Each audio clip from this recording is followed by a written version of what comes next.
Hello friends, അസ്സാമു അലൈക്കും, നമസ്കാരം. Welcome back to tales of Neju. ഈ ഒരു പുതുവർഷത്തിലെ ആദ്യത്തെ വീഡിയോ ആണ്. അത് നമുക്ക് നല്ലൊരു സ്വീറ്റ് റെസിപ്പി തന്നെ ആയിക്കോട്ടെ എന്ന് വിചാരിച്ചു. അപ്പോൾ ഇന്നത്തെ റെസിപ്പി നല്ല ടേസ്റ്റിയും അതുപോലെ തന്നെ ഈസിയുമായിട്ടുള്ള ഒരു ക്യാരറ്റ് പുഡിങ്ങിൻ്റെ റെസിപ്പിയാണ്. ഈ ഒരു പുഡിങ് കുറച്ച് വെറൈറ്റി ആയിട്ടാണ് ഉണ്ടാക്കിയെടുത്തിട്ടുള്ളത്. കുറഞ്ഞ ഇൻഗ്രീഡിയൻസ് മാത്രം മതി ഇത് ഉണ്ടാക്കിയെടുക്കാനായിട്ട്. അപ്പോൾ നമുക്ക് വീഡിയോയിലേക്ക് പോയാലോ. അപ്പോൾ ആദ്യം തന്നെ എല്ലാവർക്കും നല്ലൊരു പുതുവർഷം ആശംസിക്കുന്നു.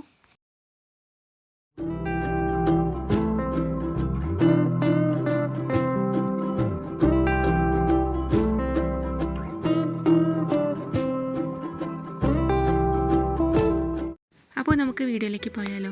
ഈ ഒരു പുഡിംഗ് ഉണ്ടാക്കാനായിട്ട് 500 ml മിൽക്കാണ് എടുത്തിട്ടുള്ളത്. ഇതിലേക്ക് 10 ഗ്രാമിൻ്റെ ചൈനാഗ്രാസ് ആണ് യൂസ് ആക്കിയിട്ടുള്ളത്. അതിനെ നമുക്ക് ഈ ചൈനാഗ്രാസ് ഒന്ന് സോക്ക് ചെയ്ത് വെക്കാം. ഇതിന് വേണ്ടിയിട്ട് 10 ഗ്രാം ചൈനാഗ്രാസ് ഒരു ബൗളിലേക്ക് മാറ്റിയെടുത്തിട്ടുണ്ട്. ഇനി ഇതിലേക്ക് അല്പം വെള്ളം ഒഴിച്ച് കൊടുത്തിട്ട് അല്പം നേരം ഒന്ന് സോക്ക് ചെയ്ത് വെക്കാം. ഇങ്ങനെ സോക്ക് ചെയ്ത് വെക്കുമ്പോൾ നമുക്ക് പെട്ടെന്ന് മെൽറ്റായി കിട്ടും. ഇനി ഈ ക്യാരറ്റ് പുഡിംഗ് ഉണ്ടാക്കാനായിട്ട് ഞാൻ അല്പം ക്യാരറ്റ് എടുത്തിട്ടുണ്ട്. വലിയ ക്യാരറ്റ് ആണെങ്കിൽ 2 എടുത്താൽ മതി. ഇത് ചെറിയ സൈസ് ആയതുകൊണ്ട് ഒരു 4-5 എടുത്തിട്ടുണ്ട്. ഇങ്ങനെ കട്ട് ചെയ്തെടുക്കുമ്പോൾ ഒരു ബൗളിലേക്ക് നിറയെ ഉള്ള ആ ഒരു പാകത്തിന് എടുത്താൽ മതിയാവും. എന്നിട്ട് നന്നായിട്ട് കഴുകിയിട്ട് ഒന്ന് കട്ട് ചെയ്തെടുത്തിട്ടുണ്ട്. ഇനി ഇത് മിക്സിയുടെ ചെറിയ ജാറിലേക്ക് ഇട്ട് കൊടുക്കുക. എന്നിട്ട് നന്നായിട്ടൊന്ന് ബ്ലെൻഡ് ചെയ്തെടുക്കുക. ബ്ലെൻഡ് ചെയ്തെടുക്കാനായിട്ട് ഇതിലേക്ക് അല്പം വെള്ളം ഒന്ന് ഒഴിച്ച് കൊടുക്കുന്നുണ്ട്. ഒരു 2-3 ടേബിൾ സ്പൂൺ വെള്ളം ഒഴിച്ച് കൊടുത്താൽ മതിയാവും. ഇതൊന്ന് നന്നായിട്ട് ഫൈനായിട്ടൊന്ന് അരച്ചെടുക്കണം. ഇതുപോലെ നല്ല ഫൈനായിട്ട് അരച്ചെടുത്തിട്ടുണ്ട്. പിന്നെ വെള്ളം ഒഴിച്ച് കൊടുക്കുമ്പോൾ വെള്ളം അധികം കൂടാൻ പാടില്ല. അപ്പോൾ ഞാനിത് ക്യാരറ്റൊക്കെ അരച്ചെടുത്ത് വന്നിട്ടുണ്ട്. ഇനി ഇത് കുക്ക് ചെയ്തെടുക്കാനായിട്ട് ഒരു പാൻ എടുത്തിട്ടുണ്ട്. ഇതിലേക്ക് 500 ml ഒരു പാക്ക് പാലാണ് എടുത്തിട്ടുള്ളത്. അപ്പോൾ അതിന് തന്നെ പാലൊരു പാത്രത്തിലേക്ക് ഒഴിച്ചു കൊടുക്കുക. ഈ പാലിലേക്ക് മിക്സ് ചെയ്തെടുക്കാൻ മിൽക്ക് മെയ്ഡ് ഉണ്ടെങ്കിൽ മിൽക്ക് മെയ്ഡ് ചേർത്ത് കൊടുക്കാം. ഞാൻ മിൽക്ക് മെയ്ഡിന് പകരമായിട്ട് ഒരു പാക്ക് പാൽപ്പൊടിയാണ് യൂസ് ആക്കി എടുത്തിട്ടുള്ളത്. 25 ഗ്രാമിൻ്റെ ചെറിയ പാക്ക് പാൽപ്പൊടിയാണ് എടുത്തിട്ടുള്ളത്. ഇനി ഇതിലേക്ക് അല്പം ചൂടായിട്ടുള്ള കുറച്ച് പാല് ഒഴിച്ച് കൊടുത്തിട്ട് ഈ പാൽപ്പൊടി നന്നായിട്ടൊന്ന് മിക്സാക്കി കൊടുക്കുക.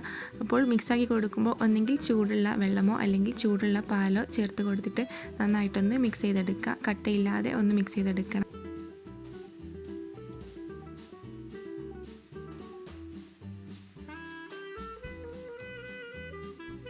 ഇപ്പോൾ ഞാൻ പാൽപ്പൊടി നന്നായിട്ട് മിക്സാക്കി എടുത്തിട്ടുണ്ട്. ഈ ഒരു സമയം കൊണ്ട് നേരത്തെ നമ്മൾ സോക്ക് ചെയ്ത് വെച്ചിട്ടുണ്ടായിരുന്ന ചൈനാഗ്രാസ് ഒക്കെ ജസ്റ്റ് ഒന്ന് സോക്കായി വന്നിട്ടുണ്ട്. ഇനി നമുക്ക് പാലും അതേ സമയം തന്നെ ചൈനാഗ്രാസും ഒന്ന് മെൽറ്റ് ചെയ്യാനായിട്ട് വെക്കാം. ഒരു ഗ്യാസ് സ്റ്റോപ്പിൽ പാലും ചൂടാക്കാനായിട്ടും മറ്റേ ഗ്യാസ് സ്റ്റോപ്പ് ഒരു പാത്രം വെച്ചിട്ട് അതിലേക്ക് സോക്ക് ചെയ്ത് വെച്ചിട്ടുള്ള ചൈനാഗ്രാസും പിന്നെ അല്പം വെള്ളം കൂടെ ഒഴിച്ച് കൊടുത്തിട്ട് മെൽറ്റാക്കാനും വെക്കുക. അപ്പോൾ പാല് ചൂടാവുന്ന സമയം കൊണ്ട് ചൈനാഗ്രാസും മെൽറ്റായി വരും. ആ ഒരു സമയം നന്നായിട്ടൊന്ന് ചൈനാഗ്രാസ് മിക്സ് ചെയ്ത് കൊടുക്കുക. എന്നിട്ട് അതൊന്ന് മെൽറ്റാക്കി എടുക്കുക. പിന്നെ പാല് നന്നായിട്ട് തിളച്ച് വരേണ്ട ആവശ്യമില്ല. ജസ്റ്റ് ഒന്ന് തിള വരുന്ന സമയത്ത് ലോ ഫ്ലെയിമിൽ ഇട്ട് കൊടുക്കുക. ഇപ്പോൾ പാല് ജസ്റ്റ് ഒന്ന് ചൂടായി വന്നിട്ടുണ്ട്. ഇതിലേക്ക് നേരത്തെ മിക്സ് ചെയ്ത് വെച്ചിട്ടുണ്ടായിരുന്ന പാൽപ്പൊടി ചേർത്ത് കൊടുക്കുക. എന്നിട്ട് വീണ്ടും നന്നായിട്ടൊന്ന് മിക്സാക്കി എടുക്കുക.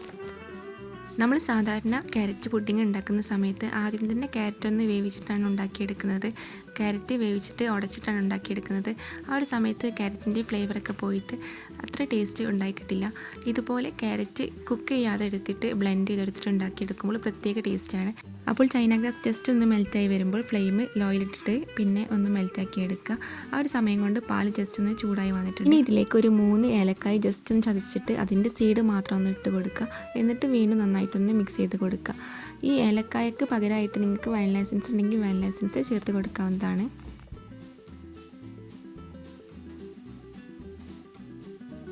ഇപ്പോൾ നന്നായിട്ട് ചൈനാഗ്രാസ് മെൽറ്റായി വന്നിട്ടുണ്ട്. ഇനി ഫ്ലെയിം ഓഫാക്കി എടുക്കുക. ഇനി ഈ ചൈനാഗ്രാസ് പുഡിംഗ് മിക്സിലേക്ക് ചേർത്ത് കൊടുക്കുന്ന സമയത്ത് ജസ്റ്റ് ഒന്ന് ചൂടാക്കി എടുത്താൽ മതിയാവും. ഇനി ഈ പുഡിംഗ് മിക്സിലേക്ക് ഞാൻ അല്പം തേങ്ങ ചേർത്ത് കൊടുക്കുന്നുണ്ട്. ഇതുപോലെ തേങ്ങ ചേർത്ത് കൊടുത്താൽ പ്രത്യേക ടേസ്റ്റാണ്. നമ്മൾ പുഡിംഗ് കഴിക്കുന്ന സമയത്ത് ഒരു കടിക്ക് കിട്ടുമ്പോൾ പ്രത്യേക ടേസ്റ്റാണ്. നിങ്ങളിങ്ങനെ ട്രൈ ചെയ്തില്ലെങ്കിൽ ഒന്ന് ട്രൈ ചെയ്ത് നോക്കുക. പിന്നെ ഇത് ഇഷ്ടമില്ലാത്തവരുണ്ടെങ്കിൽ സ്കിപ്പ് ചെയ്യാവുന്നതാണ്. അപ്പോൾ തേങ്ങ ഇട്ട് കൊടുത്ത ശേഷം വീണ്ടും നന്നായിട്ടൊന്ന് മിക്സ് ചെയ്തെടുക്കുക. ഈ ഒരു സമയത്ത് ഫ്ലെയിം മീഡിയം ടു ലോ ഇട്ടിട്ടാണ് ഉണ്ടാക്കിയെടുക്കുന്നത്.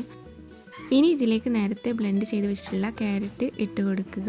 ക്യാരറ്റ് ഫുള്ളായിട്ട് ഇതിലേക്ക് ഇട്ട് കൊടുത്ത ശേഷം വീണ്ടും നന്നായിട്ടൊന്ന് മിക്സ് ചെയ്തെടുക്കുക. ക്യാരറ്റ് ചേർത്ത് കൊടുത്ത ശേഷം വീണ്ടും കുക്ക് ചെയ്തെടുക്കുക. ഒരു 5-10 മിനിറ്റ് ജസ്റ്റ് ഒന്ന് കുക്ക് ചെയ്തെടുത്താൽ മതിയാവും. അധികം കുക്ക് ചെയ്തെടുക്കേണ്ട ആവശ്യമില്ല.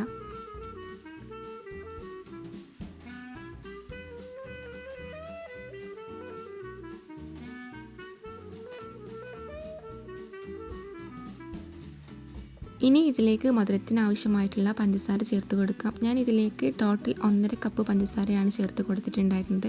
ആദ്യം 1 കപ്പ് ചേർത്ത് കൊടുത്തു, പിന്നെ മധുരം കുറവായത് കാരണം 1/2 കപ്പും കൂടെ ചേർത്ത് കൊടുക്കുന്നുണ്ട്.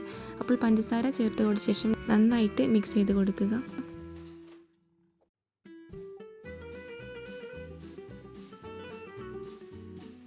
ഇനി നമുക്കിതിലേക്ക് ചൈനാഗ്രാസ് ആണ് ചേർത്ത് കൊടുക്കാനുള്ളത്.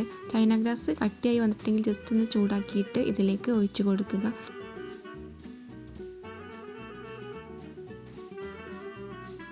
ചൈനാഗ്രാസ് ചേർത്ത് കൊടുത്ത ശേഷം നന്നായിട്ട് മിക്സ് ചെയ്തുകൊണ്ടിരിക്കുക. ഒരു 5 മിനിറ്റൊക്കെ മിക്സ് ചെയ്തെടുത്താൽ മതിയാവും. അപ്പോഴേക്കും പുഡിംഗ് മിക്സ് റെഡി ആയിട്ടുണ്ടാവും.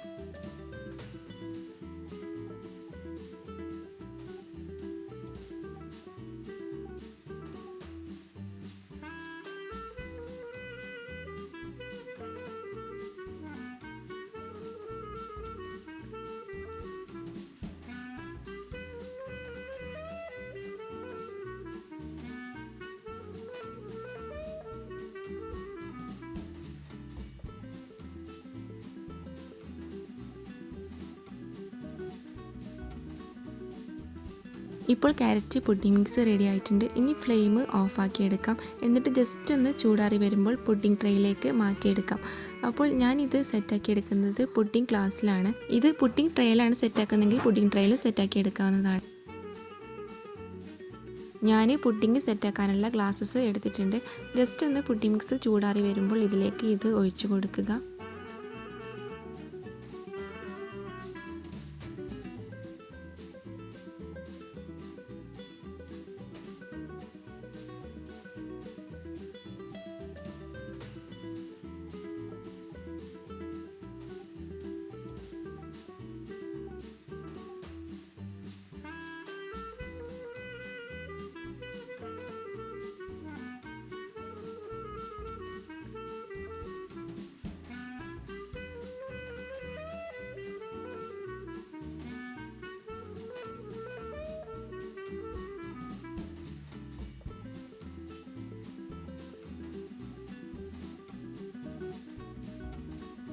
ഇപ്പോൾ എല്ലാ ഗ്ലാസ്സസിലും 1/4 ഭാഗത്തോളം ഞാൻ പുഡിംഗ് മിക്സ് ഒഴിച്ചു കൊടുത്തിട്ടുണ്ട്.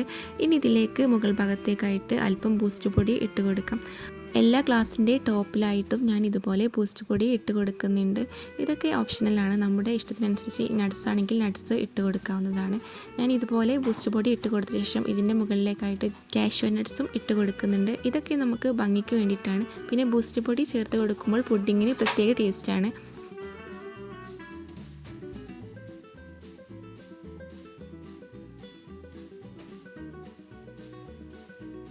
ഞാനൊരു ബൗളിലേക്ക് കുറച്ച് പുഡിംഗ് മിക്സ് സെറ്റാക്കി എടുക്കുന്നുണ്ട്. ഇത് ഈ ഒരു ബൗളിൽ നിന്ന് സെപ്പറേറ്റ് ആക്കി എടുത്തിട്ട് ജസ്റ്റ് ഒന്ന് ഇതിൻ്റെ സ്ട്രക്ചർ ഒന്ന് കാണിച്ചു തരാനായിട്ടാണ്. അപ്പോൾ ഇതിൻ്റെ മുകളിലേക്കായിട്ടും അല്പം ബൂസ്റ്റ് പൊടി ഇട്ട് കൊടുക്കുന്നുണ്ട്. ഇനി ഇത് ഇതുപോലെ സെറ്റാക്കിയ ശേഷം ഈ പുഡിംഗ് മിക്സ് ഒന്ന് ചൂടാറുന്നവരെ റൂം ടെമ്പറേച്ചറിൽ മാറ്റി വയ്ക്കുക. അതിനുശേഷം ഇത് ഫ്രിഡ്ജിൻ്റെ താഴെ തട്ടിലേക്ക് മാറ്റിയെടുക്കുക. ഫ്രിഡ്ജിൻ്റെ ഫ്രീസറിൽ വെച്ചിട്ട് ഒരിക്കലും പുഡിംഗ് സെറ്റാക്കാൻ പാടില്ല. നമ്മൾ ഫ്രിഡ്ജിൻ്റെ താഴെ വശത്തായിട്ട് വെച്ചിട്ട് വേണം പുഡിംഗ് സെറ്റാക്കി എടുക്കാനായിട്ട്. പിന്നെ പുഡിംഗ് സെറ്റാക്കി എടുക്കുമ്പോൾ 3 to 4 മണിക്കൂർ ഫ്രിഡ്ജിൽ വെക്കുക. എന്നിട്ട് തണുപ്പിച്ചിട്ട് പുഡിംഗ് നമുക്ക് നല്ല സ്ട്രെച്ചറിൽ കിട്ടുന്നതാണ്.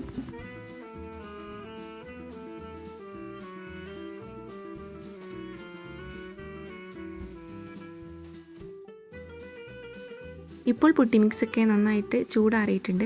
ഇനി ഒരു 3 to 4 മണിക്കൂർ ഞാൻ ഫ്രിഡ്ജിലേക്ക് മാറ്റിയെടുക്കുന്നുണ്ട്. ഇപ്പോൾ 4 മണിക്കൂറിന് ശേഷമാണ് കാണിക്കുന്നത്. നല്ല സെറ്റായി വന്നിട്ടുണ്ട്. നല്ല കിടിലൻ ടേസ്റ്റ് ആയിരുന്നു. അപ്പോൾ എല്ലാവരും ഒന്ന് ട്രൈ ആക്കി നോക്കുക. ഞാനിതിൻ്റെ സ്ട്രക്ചർ ഒന്ന് കാണിച്ചു തരാം.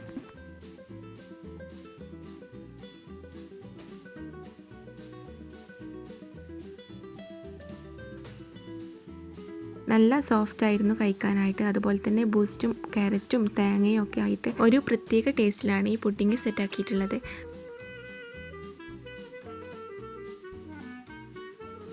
ബൗളിൽ സെറ്റാക്കിയിട്ടുള്ള പുഡിംഗ് മിക്സ് ജസ്റ്റ് ഒന്ന് ഒരു പ്ലേറ്റിലേക്ക് സെപ്പറേറ്റ് ചെയ്തെടുക്കാം. ഇനി ഇതൊന്ന് കട്ട് ചെയ്ത് കാണിച്ചു തരാം. നല്ല സോഫ്റ്റാണ്. നമ്മൾ സ്പൂണൊക്കെ വെക്കുന്ന സമയത്ത് നല്ല സ്മൂത്തായിട്ട് തന്നെ കിട്ടുന്നുണ്ട്.